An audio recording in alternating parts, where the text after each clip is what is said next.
Well, more detail today on the scandal surrounding consulting firm PwC. The Federal Police are investigating potential criminal charges against former PwC partner Peter John Collins for allegedly sharing confidential government tax plans and helping the firm make millions. The Treasury Secretary was in front of the Senate today. Business reporter Daniel Ziffer listened to the testimony and joins me now. Dan, why did it take so long for this incident to be referred to the AFP?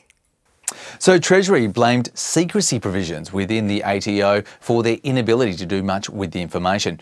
Dr Stephen Kennedy, the Secretary of the Treasury, said that when the request came in, it was about the confidentiality breach, but essentially they couldn't do much more with it. What they did say was that the release of a tranche of emails earlier this year by the Senate allowed them to go further and eventually refer the matter to the AFP because it blew open essentially a much broader range of people involved in the scandal. Dan, we know that PwC is the internal auditor for Treasury. What did Treasury say about any potential conflict of interest there?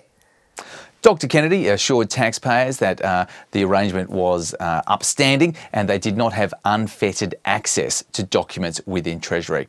This did not satisfy Green Senator Nick McKim, who went on in detail about the excruciatingly embarrassing arrangement. A company that's, let's be clear, stolen confidential Treasury information and monetised it to help their clients actually avoid paying tax in Australia, that's been exposed as having somewhere between a shambolic governance arrangement to absolute corruption of the highest order. And they're providing Treasury, and you, Dr Kennedy, personally as Secretary, with advice on governance. I mean, it's absurd. It's an absurd situation, isn't it?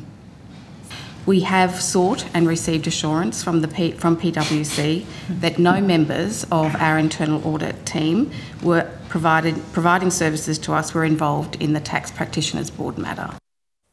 So, Dan, where to from here?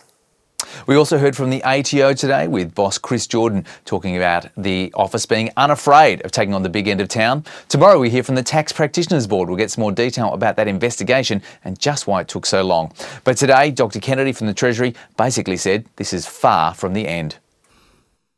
I just want to leave you with some confidence. This matter is far from over from our perspective.